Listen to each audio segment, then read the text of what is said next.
Hello everyone. तो कैसे हो मैन सिटी को चाहने वालों। प्रीमियर लीग मैच वीक 20 शुरू हो चुका है।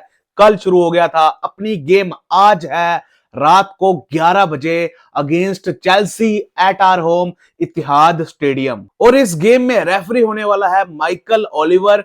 तो मैन सिटी को थोड़ा बच के रहना पड़ेगा। अगर मैं पिछले सीजन की बात करूं, पिछले सीजन हमने चेल्सी को दोनों गेम्स हराई थी जो हमने खेली थी प्रीमियर लीग में। पहली गेम चेल्सी के होम स्टैम्फर्ड ब्रिज में हुई थी, जो गेम हम 0-2 से जीते थे। वेयर एज दूसरी गेम इतिहाद में हुई थी, अपने होम में हुई थी, जो गेम हम 3-1 से जीते थे। इसके अलावा चेल्सी ने हमें last game champions league 2021 final में हराई थी। उसके बाद से चेल्सी ने मैन सिटी को नहीं हराया है। और भाई लोगों, वो लॉस हम मैन सिटी फैंस को आज तक दुख देती है, लेकिन उस दुख के बाद चेल्सी हमें हरा नहीं पाई है। तो मैं होप करूंगा कि मैन सिटी अपना ये रिकॉर्ड चेल्सी के साथ कंटिन्यू रखेगी और इस गेम को जीतेगी। चेल्सी की बात करूं तो 5th पे है in premier league table with 30 points. अगर मैं चेल्सी की लास्ट 3 गेम्स देखूं तो एक भी विन नहीं मिली है। पिछली 3 गेम्स में 2 ड्रॉज एंड 1 लॉस मिली है चेल्सी को।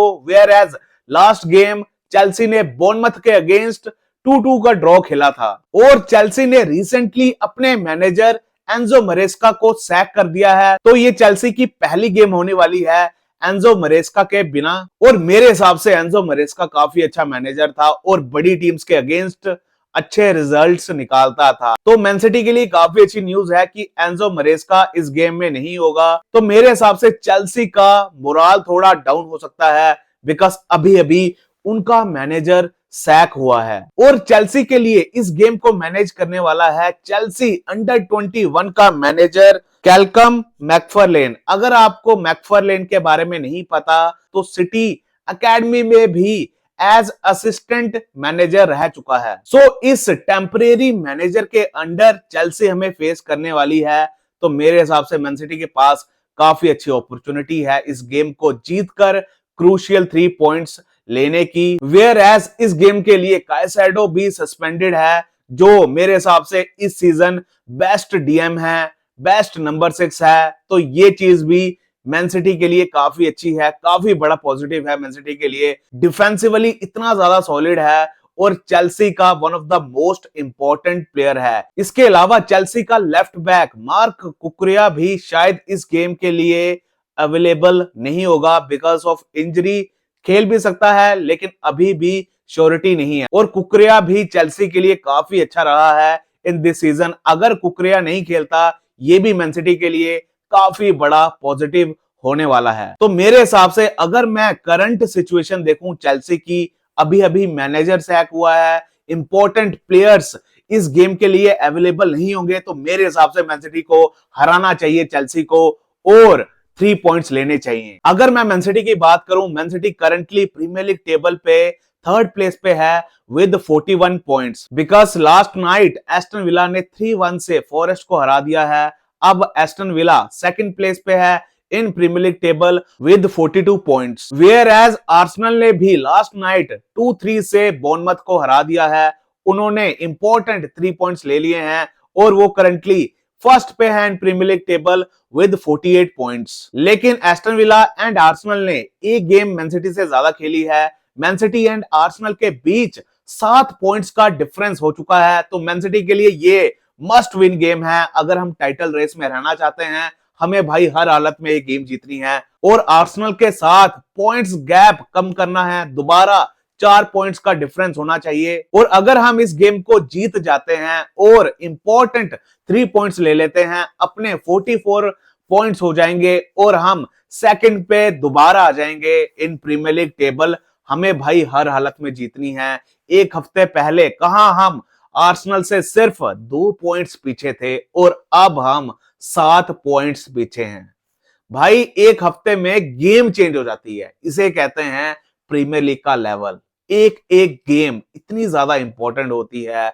अब आपको पता लगेगा जो मैन सिटी ने 4 इन द रो किया था वो कितना ज्यादा मुश्किल था। भाई प्रीमियर लीग में हर गेम फाइनल की तरह होती है और भाई हमें कंपीट करना पड़ेगा अगर हम आर्सेनल को फाइट देना चाहते हैं, बिकॉज काफी टफ टाइटल रेस होने वाली है in my opinion in this season. अगर मैं मैन सिटी की लास्ट गेम की बात करूं जो प्रीमियर लीग में हुई थी, जहां हमने सनडरलैंड के साथ 0-0 का ड्रॉ खेला था, लेकिन उस गेम में मैन सिटी की परफॉर्मेंस स्पेशली सेकंड हाफ में काफी ज्यादा अच्छी थी, काफी ज्यादा पॉजिटिव परफॉर्मेंस थी।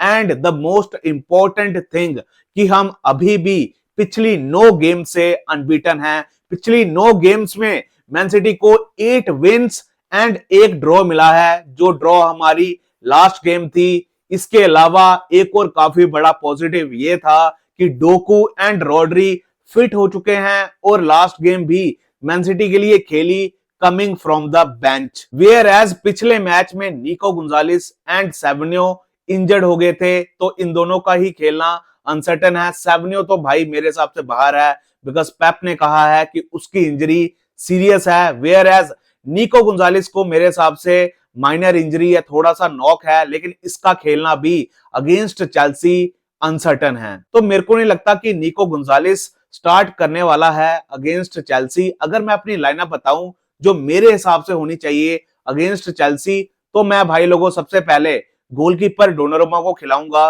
बिकॉज हमें पता है कि डोनारुमा की इंपॉर्टेंस कितनी ज्यादा है। लास्ट गेम में भी अगेंस्ट सनडरलैंड डोनारुमा ने जो सेव्स किए, उसने हमें 1 पॉइंट जीत के दिया। डोनारुमा नहीं होता तो हम सनडरलैंड के अगेंस्ट भाई हार जाते, और जो 1 पॉइंट मिला था वो भी नहीं मिलता। अगर मैं अपनी डिफेंस लाइन की बात करूं तो मैं लेफ्ट बैक देखना चाहूंगा ग्वार्डियोल को, बिकॉज निको रैली लास्ट गेम में रस्टी लग रहा था और लग रहा था कि उसको रेस्ट की जरूरत है, इसलिए मैं ग्वार्डियोल को खिलाना चाहूंगा। और ग्वार्डियोल जब लास्ट गेम में एज लेफ्ट बैक खेल रहा था तो काफी अच्छा लग रहा था। और मैं सेंटर बैक पेयर देखना चाहूंगा नेथन आके एंड रूबिन डियास का। रूबिन डियास भाई काफी अच्छा परफॉर्म कर रहा है, काफी अच्छी परफॉर्मेंसेस दे रहा है। जब से रूबिन डियास ने कॉन्ट्रैक्ट एक्सटेंशन किया है विद मैन सिटी, तब से भाई रूबिन डियास अपनी पुरानी फॉर्म में वापस आ गया है। लास्ट गेम में भी रूबिन डियास काफी ज्यादा सॉलिड था, और लास्ट गेम में भाई नेथन आके भी काफी ज्यादा अच्छा था। गेम की स्टार्टिंग में ही छोटी सी इंजरी हो गई थी आके को, स्टिल उसने 90 मिनट्स खेला और अच्छा परफॉर्म किया। तो मैं इन दोनों को देखना चाहूंगा as our centre backs. And right back देखना चाहूंगा नूनेस को, और नूनेस की लास्ट गेम काफी ज्यादा अच्छी थी भाई, अटैक में हेल्प कर रहा था और डिफेंसिवली भी काफी ज्यादा सॉलिड था। और मैं नंबर 6 देखना चाहूंगा best player in the world Rodri को, बिकॉज रॉड्री को हमने लास्ट गेम में सेकंड हाफ में देखा था, काफी अच्छा लग रहा था। निको गुंजालिस का खेलना अनसर्टन है, तो अपने पास कोई भी और प्लेयर नहीं है उस पोजीशन में खेलने के लिए, तो रॉड्री को खेलना ही पड़ेगा। I know Rodri multiple injuries के बाद आया था लास्ट गेम में, सिर्फ सेकंड हाफ खेला था, लेकिन भाई लोगों स्टार्ट करना पड़ेगा रॉड्री को, और पूरा मैच नहीं खिलाएंगे हम रॉड्री को मेरे हिसाब से। और मैं यही होप करूंगा कि मैन सिटी जब तक रॉड्री होगा एक अच्छी लीड ले चुकी होगी, ताकि हम रॉड्री को रेस्ट दे पाएं। और मैं स्ट्राइकर अर्लिंग हालैंड को ही देखना चाहूंगा। हालैंड की लास्ट गेम अच्छी नहीं गई थी, मैं होप करूंगा कि इस गेम में हालैंड के गोल्स आएंगे और हालैंड हमें गेम जीत कर देगा, बिकॉज अपनी टीम अर्लिंग हालैंड पे काफी ज्यादा डिपेंडेंट है। और इस सीजन अर्लिंग हालैंड ने प्रीमियर लीग में मैन सिटी के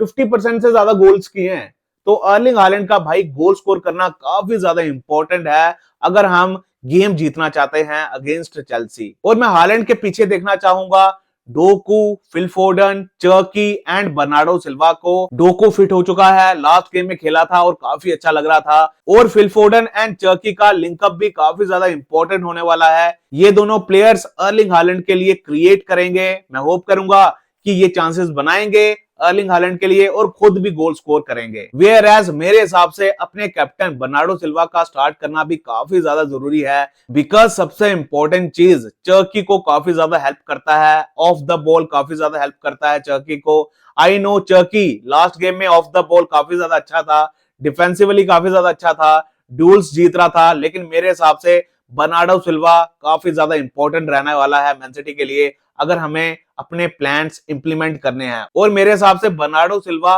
रॉड्री की भी हेल्प करेगा मिडफील्ड में, बिकॉज रॉड्री अभी भी 100% फिट नहीं है और हम नहीं चाहते कि रॉड्री पे ज्यादा प्रेशर आए, इसलिए हार्डवर्क के लिए, डर्टी वर्क के लिए, फाउल्स विन करने के लिए बर्नार्डो सिल्वा का खेलना काफी ज्यादा जरूरी है। और सेवन्यो भी इंजर्ड हो गया है तो अपना बेंच काफी ज्यादा वीक है, लेकिन मैं होप करूंगा कि अपनी स्टार्टिंग 11 ही हमें गेम जिता देगी। और इसीलिए हमें सेमेन्यो को जल्दी से जल्दी लाना है, बिकॉज सेमेन्यो ने मेरे हिसाब से अपनी लास्ट गेम खेली है फॉर बॉर्नमथ अगेंस्ट आर्सेनल, और हमें लग रहा था कि आर्सेनल के अगेंस्ट सेमेन्यो हमें गेम जिता कर देगा और उसके बाद हम उसको लाएंगे, लेकिन सेमेन्यो जिता नहीं पाया। लेकिन मेरे हिसाब से भाई सेमेन्यो के रिकॉर्ड्स प्रीमियर लीग में काफी ज्यादा अच्छे हैं और बॉर्नमथ का one of the most important player रहा है इन दिस सीजन, और उसने भी मेरे हिसाब से इस सीजन बॉर्नमथ के अराउंड 40-45% गोल्स किए हैं। इतना ज्यादा इंपॉर्टेंट प्लेयर है बॉर्नमथ के लिए। और सेमेन्यो अगली प्रीमियर लीग गेम के लिए भी सस्पेंडेड है, तो मेरे हिसाब से